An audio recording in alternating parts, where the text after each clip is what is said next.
Choice Hotels get you more of what you value. Comfort Inn, it's calling your name. Save on the stay. Oh, and free waffles are yours to claim. Book direct at choicehotels.com. Welcome to a new era of baseball's great spectacle. The T-Mobile Home Run Derby, live on Netflix. The biggest sluggers in baseball put their talents to the test on All-Star Weekend. Raw power meets star power. Big swagger meets bigger slams. And you don't swing to make contact. You swing to make history. Watch the T-Mobile Home Run Derby live on Netflix this Monday, July 13th at 8 p.m. Eastern, 5 p.m. Pacific. This person is interesting, but her profile is private.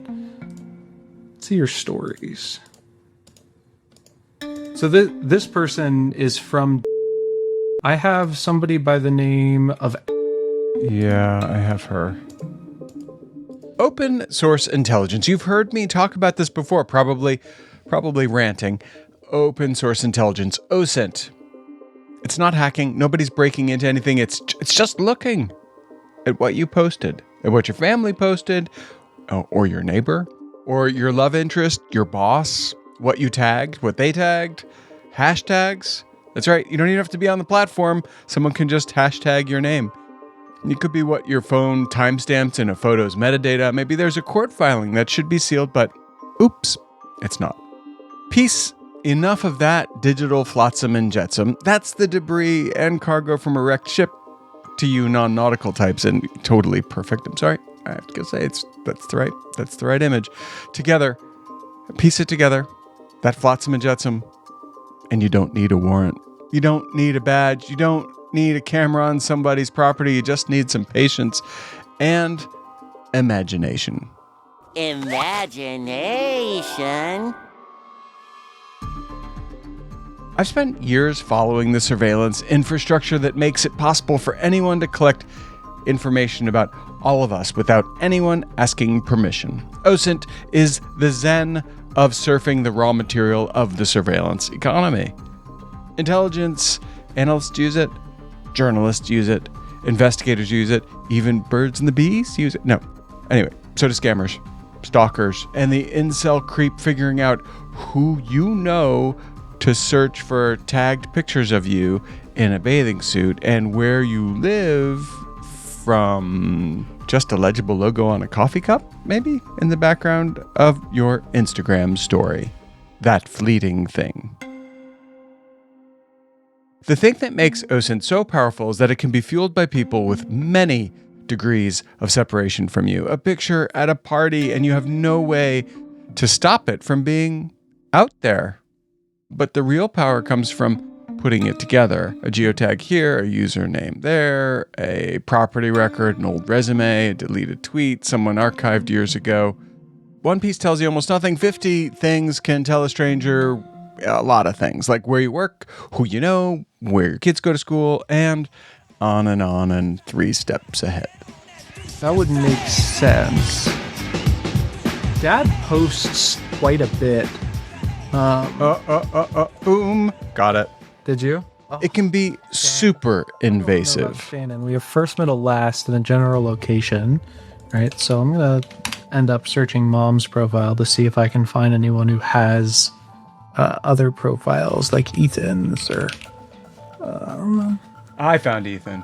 Oh, that tricky mud. Okay, so Ethan's name on Facebook is Ethan, and... Oh, it is, and he owns an LLC, so let's see...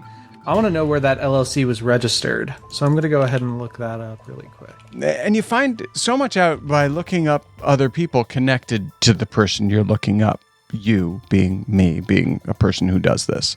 Which means no matter how safe you are or you think you are f***ed. He's not tagging anybody, so he doesn't tag everybody. That is true. I'm going to put a pin in that for a minute. Because I believe... Did we get this wrong? I think we did. Maybe they just broke up. Because I see the family pic photo. Oh, it's 100%. That's his love interest. My colleague Nick and I are playing capture the flag. If you listened to the episode from last year's Social Engineering Village at DEF CON, you already know what that is. Capture the flag. Okay, so basically these are kind of hacking challenges. How far can you get into a system, an organization, a person's life? You met Ethan recently in the episode called The Bait Bites Back. Scammers were using his images from social media to catfish women all over the world and scam them out of money. And then he found them and, scared them. And, well, it's a good episode. You should listen to it. He's also a colleague. We all love this stuff. So when Ethan asked Nick and I to hack him using OSINT and capture 4 facts about his life hidden somewhere in the noise of the internet, or not so hidden, we were totally on board because the not so hidden was the first thought we had. Nicholas Olson is an associate security engineer at DeleteMe.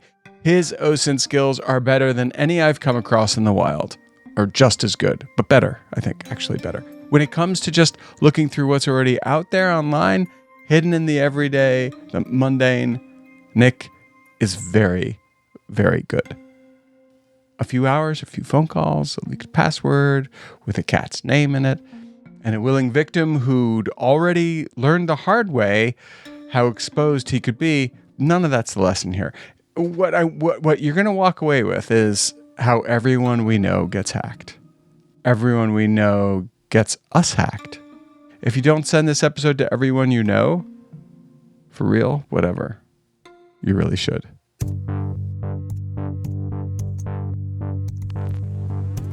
I'm Beau Friedlander, and this is What the Hack, the podcast that asks, in a world where your data is everywhere, how do you stay safe online?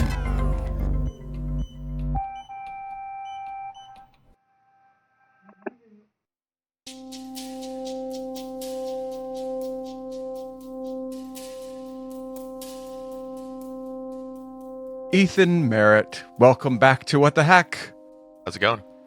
Ethan, you had a phenomenal idea in the land of nerding out on data that's available online. Open source intelligence means that we can find all kinds of stuff online about people.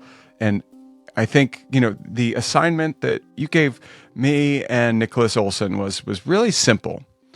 Capture the flag. Find 4 flags about you.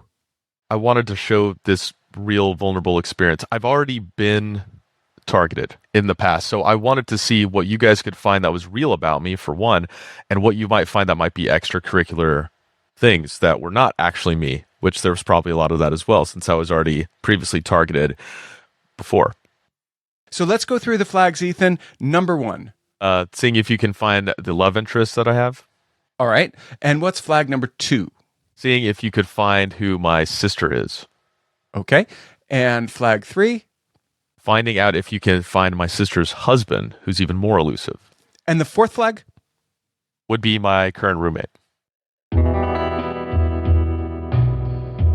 All right. So Ethan Merritt, I think that he is not going to be a very difficult person to crack open. What do you think is his most obvious vulnerability? Social media. That's Nick again. He's also a podcast host. And so Yep. I think what a lot of social media influencers or people with a personal brand tend to do is they tend to overshare quite a bit, right? So They're not oversharing. That's not fair, Nick. He's not oversharing. He's sharing as much as he needs to become an influencer. Exactly. And connecting with your audience is a really important thing. Nicholas, as you know, is a ridiculously good open source intelligence researcher. Now, Ethan, why don't you tell us why you thought they were good flags? Yeah, so a few of the flags were specific that I knew would be challenging. Some of them are pretty normal that somebody would want to look at, right? So I started with understanding the fact that there's some people in my life that are fairly easy to find. That might be my family members, and fairly easy is kind of relative. And then like finding a love interest is somebody that actually is not that I have not promoted anywhere, that we have not been seen together anywhere at all yet. So I thought that those would be 2 interesting flags to kind of go with. Yeah.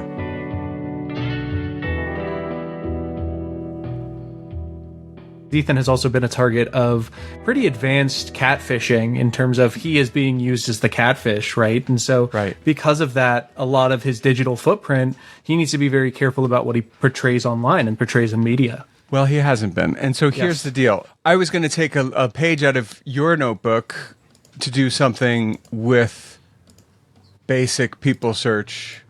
You know, people search sites, the white pages, the Spokios, the Bin Verifieds of the world, all these sites, they crawl public records, they scrape them. Old leases, voter rolls, whatever they can scrape, and they just lay it out there for anyone who types in a name and has whatever they're charging to get that information. I didn't do anything clever here. I didn't need any advanced tools, actually. I didn't need a leaked database. I just searched Ethan's name, and it handed me his neighbors by name, 9 of them, right on the screen. So I have right in front of me 1, 2, 3, 4, 5, 6, 7, 8, 9. I have 9 neighbors of Ethan Merritt here. Every one of those neighbors are potential sources of information about Ethan. If I were trying to capture a more serious flag, one that has maybe one that's worth some money, the people I find on people search sites present potential leads. But that's just the tip of the iceberg when it comes to the current CTF challenge. Now, Ethan's problem here is I can also use his podcast to clone his voice, and I can hack him through his neighbors and a cloned voice. Absolutely. And I think that's another big part of being an influencer, right? Is especially having your voice very publicly accessible. People can clone my voice off of what we're talking about right now. And so it makes it really, really tricky. And especially, like I said, since Ethan has been that victim of catfishing, now we have voice cloning and video cloning, and we can sound, look, and be like Ethan. It's going to make him a pretty easy target for these types of things. He's toast. No, I mean, so I'll just tell you something very funny before we go on to exactly how we're going to toast this marshmallow. For years, I would answer scam calls like this. Because I would think like they're going to spoof my voice and I'm going to get hacked. And meanwhile, there's 350 episodes of What the Hack with my voice. That's how bright I am. And this kind of is what it boils down to at the end of the day is if you do what I do and what Ethan does for a living, your attack vector is pretty wide open. This seems like a good time to talk about safe words, to me anyway. Absolutely. And that's something I always, especially to students and young people, right, is in an age, especially where older people are voice phish, a lot of scams kind of with that fear element of, hey, you need to send me money or else, right? Your son, your daughter is a victim of kidnapping, send me money or else. And then especially using those advanced voice cloning techniques. Now, you have a 5-second voicemail sounding like your kid saying, hey, I need help, send me money, I'm in so-and-so place. How do you confirm that's them, right? And always setting up that safe word in some capacity, butterfly, avocado, any of these, right? Just where you choose a random arbitrary word that people can't guess. If you say, tell me your safe word, and you're on a phone call with a scammer, it's a pretty good way to tell them, like, you're bluffing. I know you're bluffing, and here's how I know, right? Okay, time to review. In the digital media space, like, the last name is a key to a lot. If people know your legal government last name, not only is it populating on data brokers, but it's also, hey, I'm going to look this person's family up on their social media profiles. I'm going to see if anyone related to them knows what they do, who they are. And so even with Nicholas O, creating these identities, right, where Nicholas O, my last name does start with an O, right, but I never give that out anywhere. And even with that certain bit of information, it's much harder to get Nicholas O because it's a very broad spectrum of last names that begin with O.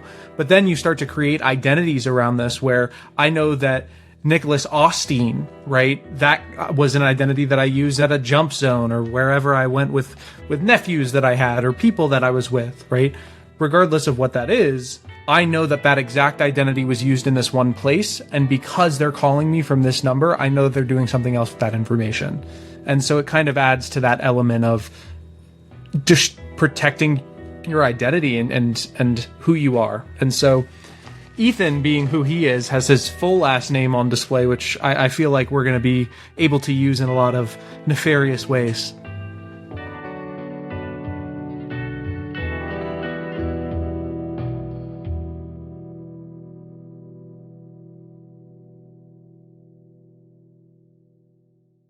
And we're live from the living room as Doug eyes up the match day spread.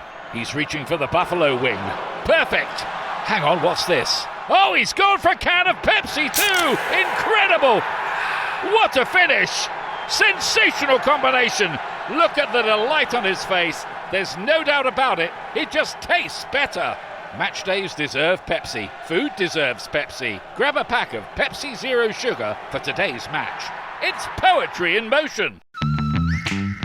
Need a laptop that's built to perform and designed to last all day?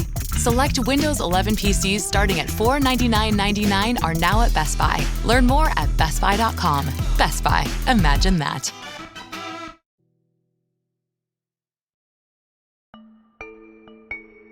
Now it's time for the main attraction, Capture the Flag. Flag 1, find a love interest. The first thing I always like to start with is just some sort of generic Google search, right? Searching up name. And for Ethan, the first thing that pops up is a social media account that contains his name and all of these posts and all of these other things that he does. There's two places that I like to go here. One of them is tags, especially the earlier tags, if that is public in photos. And the other place I like to go is in his tags right now. And the other place I like to go is the very first post. And Why so the first Instagram, post? if you just- Because that's the one nobody curates. By the time you've got a following or maybe just a few hundred friends or more, you start thinking about what you post. You crop things, you skip the photo with your mom's address in the background. But that very first post, before anyone's watching, or not many people are watching, before there's anything to really protect, chances are it's just a raw sample of life. Your life, family, hometown, license plates, people in your life who actually matter. It's something people forget about. It's still sitting there because why would you delete it? There's probably some nostalgia. Anyway, it's still there. All right, what do we got here? This is what I'm looking for. No. So this person is interesting, but her profile's private. See your stories. So this person is from. I have somebody by the name of. Yeah, I have her. Yeah, she looks interesting because she's definitely from. This seems like somebody that he would be interested in, and he also was in the last time that I saw him. And so she has a tag in her story feed with her puppy from, I believe. So I would assume this is probably the correct person. All right, well, you got it faster than me. I had her in my list, but you got it faster than I did. I think that is who it is. What's her full handle? The first time that they met was in about 2 months ago. And so I believe love interest would be her, but nothing official as of quite yet. I know she also visited him in. So if there's some sort of confirmation there that we can find, I bet this would be the person. Flag number 2, find the sister. So first place I'm going to go, Merritt. I'm just looking in his following list for anyone with the last name of Merritt. Searching for Merritt gives us a few things. It's faster with people search, sure. Using the first data broker that pops up, that's what we did. We narrowed it down to some likely Merritts. Family members are a real source of online exposure. We got definitely mom. I'm also going to pivot a little bit to Facebook now, because people tend to overshare on Facebook more so than Instagram. And so here's the whole family. I already got it. Oh, I have an old prom photo of Ethan from 2010. There's some funny pictures of him, yeah. And there's the one, his mom posted one that he probably doesn't love either. Okay, so is someone that I'm seeing come up. So Merritt. His sister. That would make sense. Dad posts quite a bit. Boom. Got it. Did you? Who's Merritt? Is that who I'm thinking it is? Yeah, and there's a lot of photos between. No, I'm not positive. Could be the wife of his brother. So yeah, I'm curious who Merritt is, because she seems to have a lot of photos with Dad. Couldn't ask for a better dad, and so I would assume that this is sister, because they have the same parents. Yeah, so I found personal, but it's private. Good on her.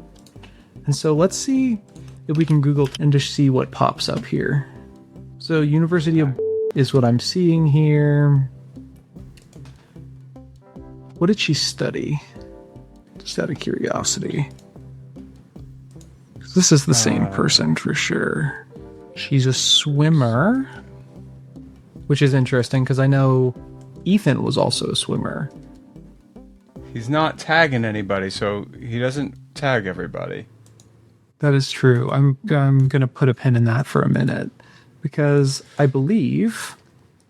Did we get this wrong? I think we did. Maybe they just broke up. Because I see some other ones. Is she in? Because I see the family pic photo. Oh, it's 100% that's his love interest. There's a subtle thing that just happened here that happens all the time when somebody is online trying to figure out your digital here and now. You rub over here, it shines over there. Pull this string, see what moves. It moves somewhere else. We learned more about Ethan's love interest by looking for his sister. So the more time you spend researching a person, the more information you're likely going to find about other people in their constellation.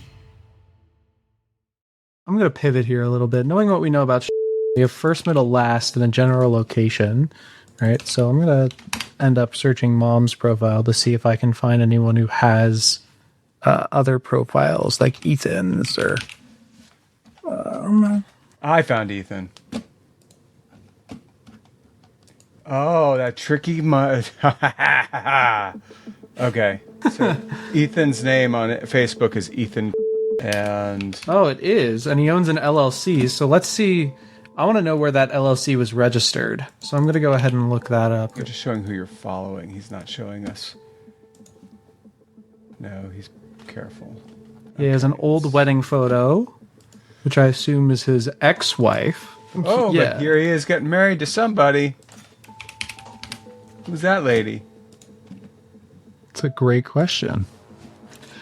Can you Pimize her? I don't think she'll show up, but I'm going to Pimize her. It doesn't have to be Pimized, right? There are tons, actually, of services, paid and free, mostly paid, that you can use online to identify a face, a random face. Go for it. I didn't take a look at Ethan's Instagram tags from the very beginning.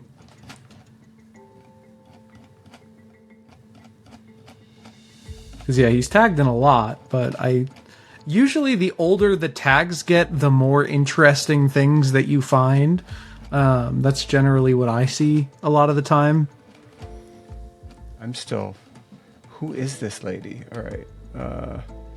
Yeah, seems generally pretty private on social media. Is that who you're going for? It really is. I think it's sister, because they share the same parents, and I think that is what constitutes a sibling. So Merritt is for sure sister. I'm pretty confident in that. Gotcha. But now it's figuring out husband's name, because she hasn't posted on this since 2014, and so I'm pretty confident that that's sister. I think I can get ex-wife's name. I just don't want to pay for it. She pops up twice on Pimize. Well, I have her Instagram. She was tagged in. Tagged in a photo with Ethan. Oh, cool. All right. So, great. All right. So she's identified. Yep. Went ahead and closed that out, and so let's see what else. We went on like this for a while. For me, it was interesting to see the difference between the way that I would go after things and the way that Nicholas went after things. And now the way that I went after it is very simple. I thought the love interest was probably going to be the easiest one. Yeah. Did you think the love interest was going to be the easiest one? I thought that would actually going to be a harder one for a couple reasons. Okay, and for me, for the way that I do it, I was like, I bet you I can go back a year. Because OSINT is difficult. You have to have a good memory. It's like playing Minesweeper. So I went back a year and was like, this woman has not been here the whole time. Yeah. And it was pretty simple. But you wanted us to find these flags. And the reason this is really unusual and the reason you should listen to this episode is because it's very hard to find a willing victim. It's super hard because it's not even legal. And Ethan, you did it. You did the world of service by just being like, okay, go ahead. Yes, I did. Okay.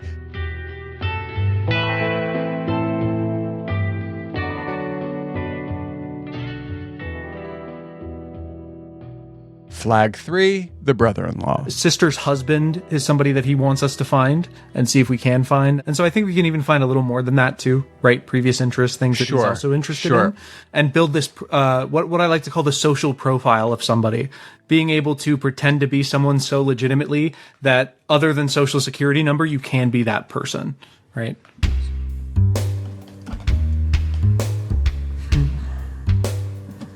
Oh, wait, did I just not see it? I did just not see it. There we go.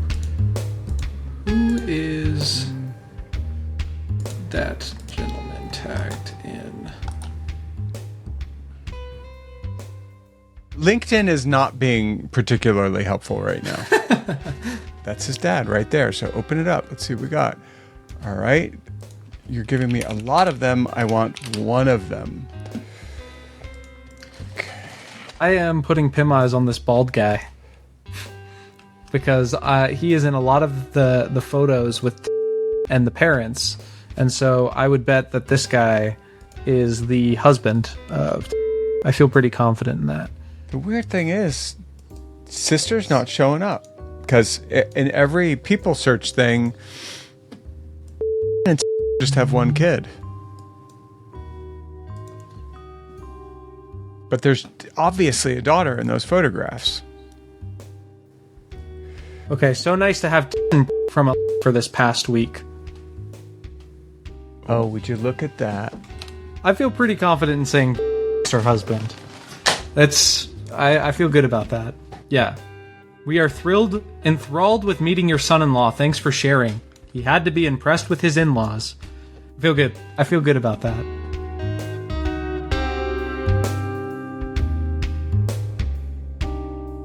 Flag 4, Ethan's roommate. Okay, so Nick, mostly Nick, but Nick and I, in theory, had gathered a lot of intel. We had his family members. We knew who they were. We figured out where his social media was being posted, even the one that didn't have his name, but we knew it was him. We had his email address. And you think like, well, of course you have his email address because you work with him, but no. We had his email address because it was online on a people search site. So absolutely everything. And of course we had the podcasts where he gives a ton of information that allowed us to figure out what we needed to figure out to capture all the flags, including the one we're about to talk about. So once I found all the phone numbers and things that I did on brokers, I had a general idea from his YouTube and social media profiles of emails. So that made it really easy to search him up on things like Have I Been Pwned, and then immediately pivoting to things like Snusbase, which gave me plain text passwords, and other emails that are associated with those passwords. I did a Have I Been Pwned on him too, and was like, oh, this is embarrassing. This is going to be easy. Where did you go with the information? People know they can go to Have I Been Pwned. They can find their email address from there. They can find out where they've been breached, and they can find out what kind of information has been breached. Yes. What is Snusbase first? So Snusbase is a leak aggregation platform, which anytime that there's a leak or a breach that appears on things like Have I Been Pwned, all of those credentials are in plain text on Snusbase. And so you pay a monthly fee to get access to these things. You could search people up by their emails, their usernames, passwords, anything and everything under the sun, down to an IP address. And is it legal? So it's a bit of a gray area, right? And so for this example, one of the things that was in scope for us was that Ethan wanted us to be an attacker, and attackers aren't going to play fair, right? By no metric of the imagination are they going to be ethical with the information and sources that they use. And so in order to portray that, we used Snusbase to find a lot of this information, especially those things like passwords and things that are a little more confidential for Ethan. So we wanted to make sure that we were really being an adversary to Ethan. Now, from what I could tell, he was somewhat daisy-chained on those passwords. Yeah, he has quite a history of reuse. It was his sister's cat, followed by his date of birth. and it is something that he used constantly. And we even see an example of a password that he used here. So very similar to how people use exclamation points at the end of passwords and whatnot. He just had an @ symbol at the beginning and then a number at the end. So he's still hitting that special character number word mark. It's just that's publicly accessible now. And so if he has password reuse anywhere else, this is a very similar one. And social media, I imagine, was just a big leaky arena of tell me what I need to know to get what I want. A big part of it, and one of the things that he mentioned when I was talking to him was that some of these usernames weren't him. And so you did a podcast with Ethan where you talked about previous interactions with catfishing and other things along those lines. People using his image and pretending to be him specifically. Absolutely. And so one of the things that I really laughed at on these leak sites was the username Sexy Dive Ethan. And I thought that this was hilarious because I thought this was him maybe in his college days when he was a diver. But he said that one isn't me at all. That one is not me. That's somebody who probably was trying to catfish me. And so he has another username based on things like leak sites that he didn't understand before. And so one of the leak sites had a IP address for a university in New York. And that was where Sexy Dive Ethan came from. And so some sort of VPN connection, something where he was tunneling in some way, and then that was just conveniently leaked eventually. And so it's just another potential username that an attacker might use for him. So we both looked. There was quite a bit that I found, and there's about 2 hours of recording extra on top of the stuff that you and I did together. All of this was originally in a notepad, but to start, we have his full name, his education, fully posted on his Facebook profile, DOB, phone. I had 2 potential addresses. One of them came up. Ethan, after talking with Nicholas, I actually called a few buildings where I suspected you lived. Okay. And did the following hack. You play the building. And you know, participate a little bit. Ring, ring. Hey, how's it going? Hey, man. I'm so sorry to bother you, but my roommate is being... can you just tell me who's on our lease? We're in apartment blank. Ooh, I don't know if I can give you that. Because he's saying he's not... He's saying he's not on the lease, and he's 100% on the lease, and he's not willing to pay his rent this month. It's serious. Like, I got to get this done right now. Like, it's the end of the month. So is this what you tried, huh? Yeah. And they were like, but you didn't live in those buildings. So they were just like, get off my phone. So anyway, and then we narrowed it down. That was actually kind of harder to figure out because you've lived a few different places to see which one. Mm-hmm. And then I saw, like, I went in Google Maps and was like, I don't think this is where he lives. I think he would live somewhere cooler. and we found the cool place where you live, which we're not going to disclose here.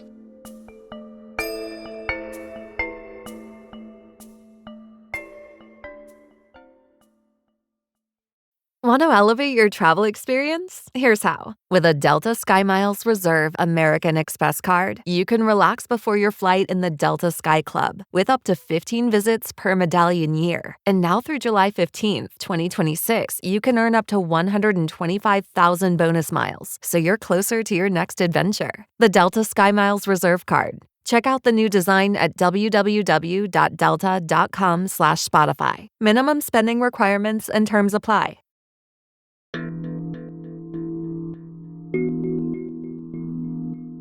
So did we get all the flags? So far, yep.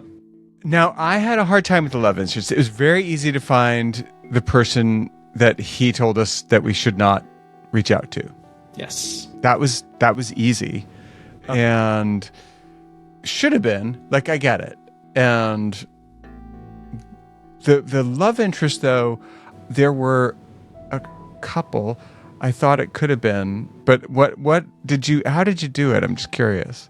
So based on the likes from Ethan's Instagram, his most recent post. That's exactly what I thought. He had a bunch of likes from a bunch of different people. Yeah. And one of them that really stood out was this girl named... And the reason she stood out is because they previously worked at the same company, and she was a supervisor of his department. And additionally, she was in... which he flies out pretty consistently to. The first time that we ever met in person, he mentioned, hey, I'm here to see somebody. And so I had a pretty good idea this was her. And they don't do the casual thing of liking posts and following people yet. But she matched Ethan pretty well.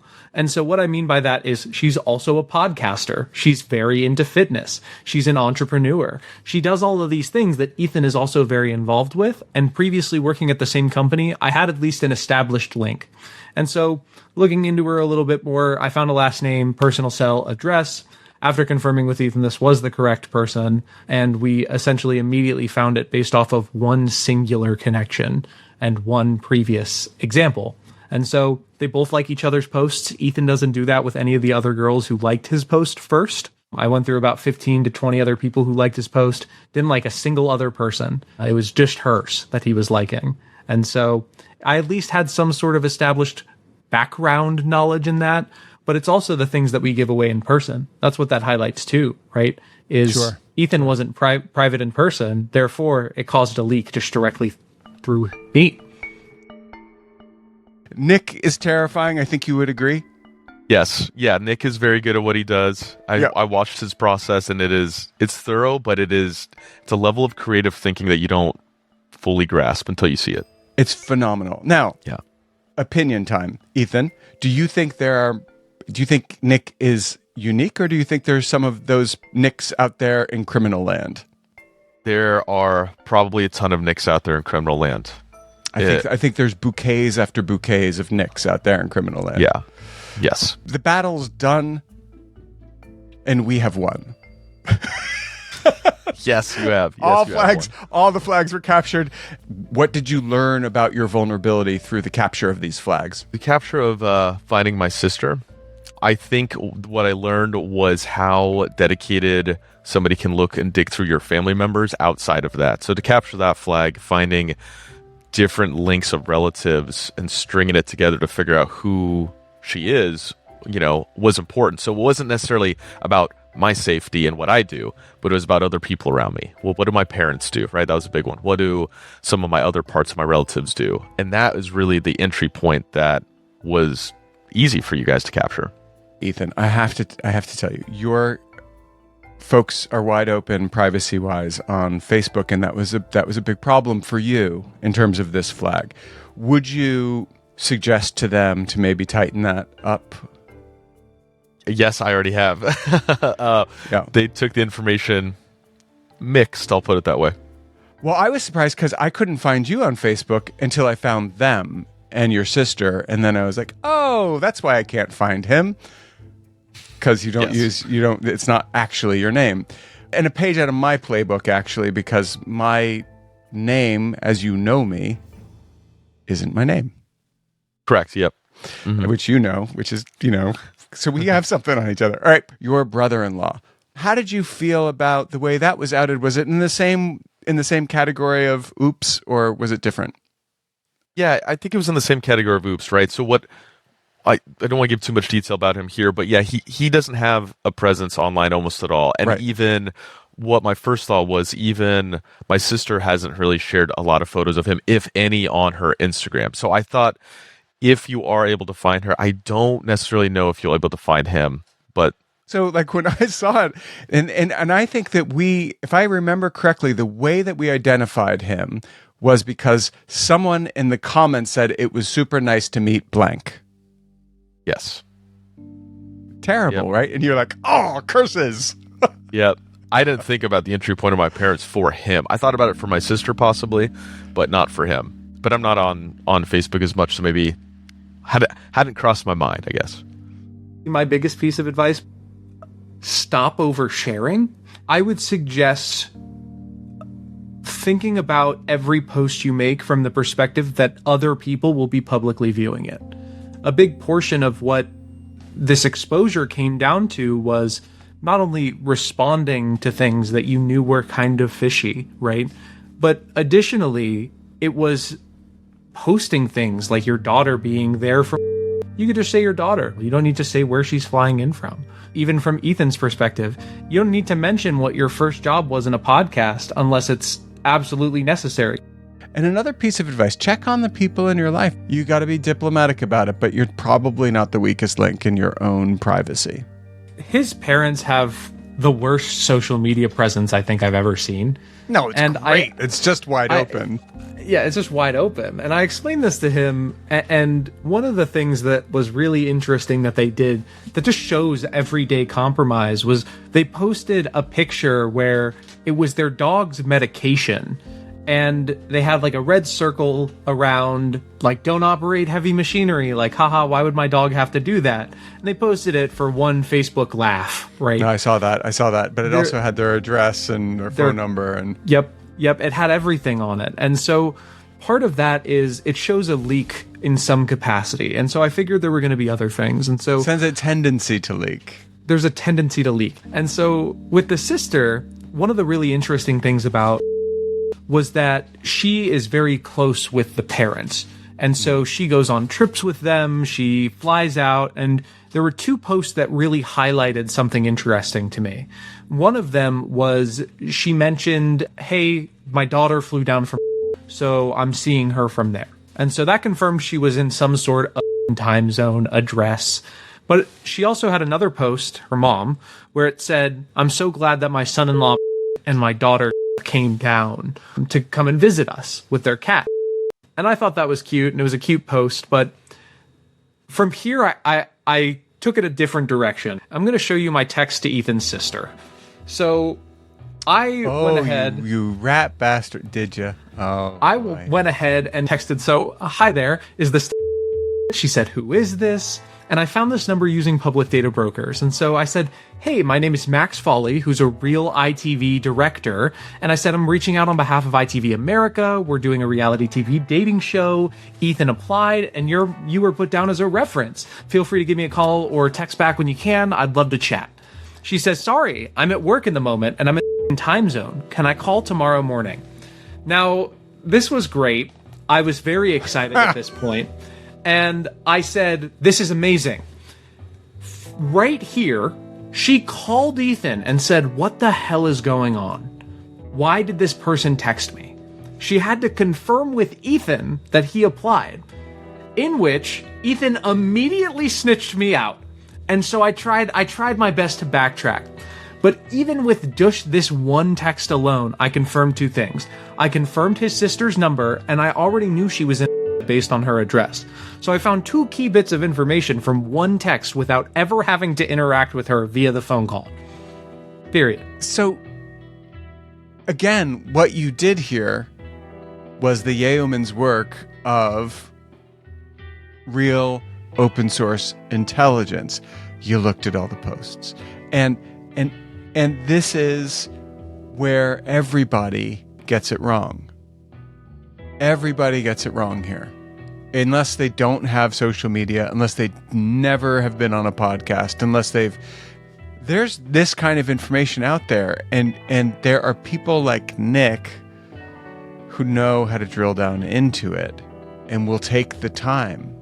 In this case, it's Nick's job. But I promise you, there are people who make a lot more money than Nick who do this for their job. And they have all day.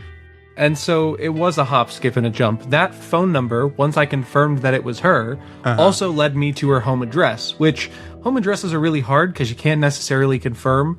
But conveniently enough, she had a full Amazon affiliate link where she shows different angles of her house.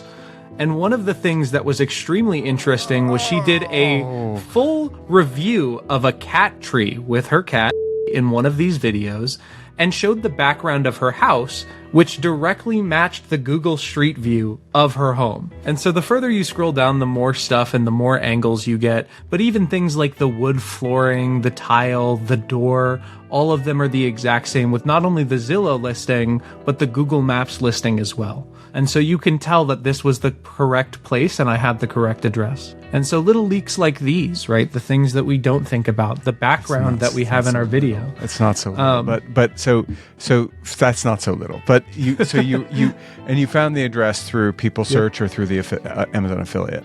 Just directly through her phone number. The Amazon affiliate was used to find and confirm. That was it. It was just a piece of confirmation for me.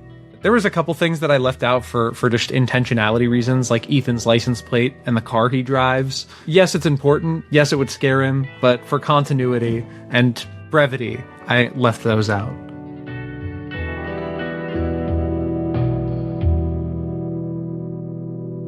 Well, good job, Nick. I was really looking forward to all of these revelations that I knew you were going to find, and it was fun to see exactly how you wended your way into capturing all 4 flags.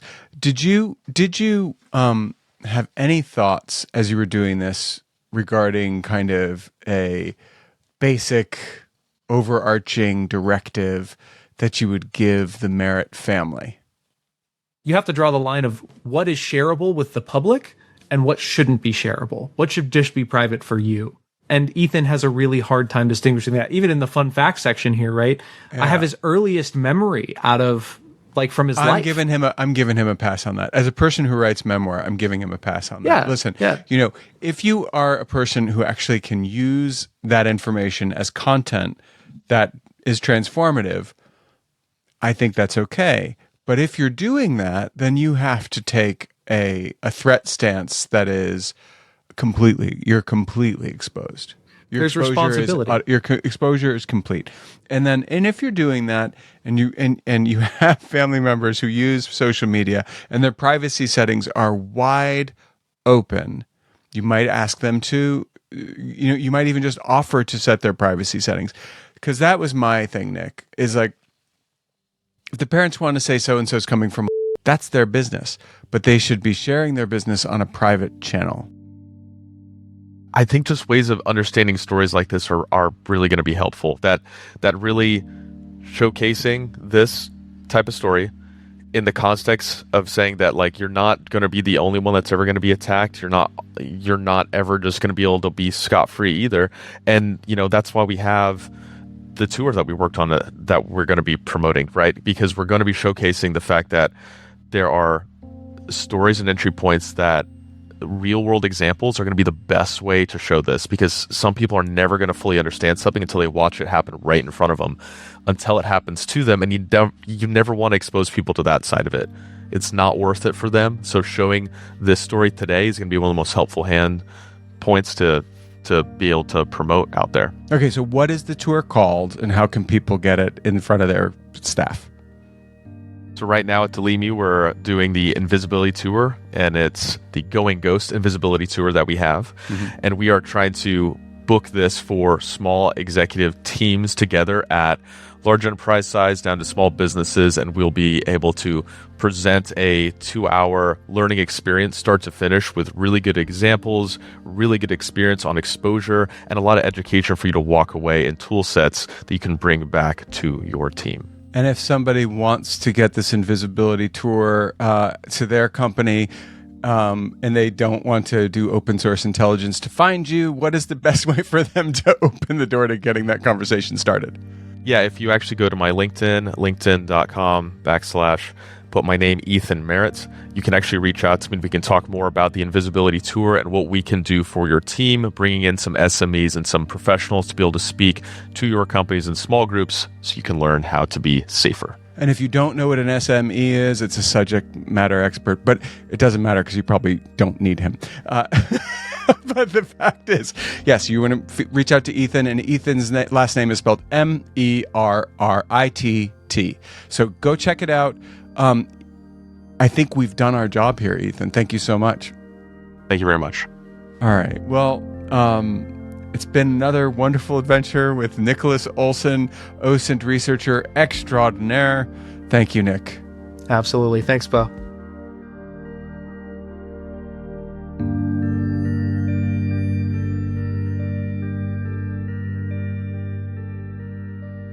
All right, now it's time for the Tinfoil Swan, our paranoid takeaway to keep you safe on and offline. This week's, I don't know how to tell you this. This week's Tinfoil Swan is talk to your family members who overshare about their privacy settings. And if you need to ask them to give you their device. And if you need to, ask them to hand you their device logged into whatever it is they're oversharing on, and set their privacy tight yourself. That's this week's Tinfoil Swan. You are only as private as the people around you sharing about you. And it's your right and duty to yourself, which is, I don't know, you get the point, to fix that. And I encourage you to do it nicely. And extra points if you get absolutely everyone in your network subscription to DeleteMe, because then it's going to be a lot harder to figure out who your neighbors are. You could do your whole street. You could do, your whole town if you want. But, they used to have these neighborhood watch areas. Well, maybe we need to have these neighborhood no data online areas, because that would really solve a lot of the problems. Okay, that's it for this week. I hope you stay safe out there, and can't wait to have you back next week. Thanks for listening.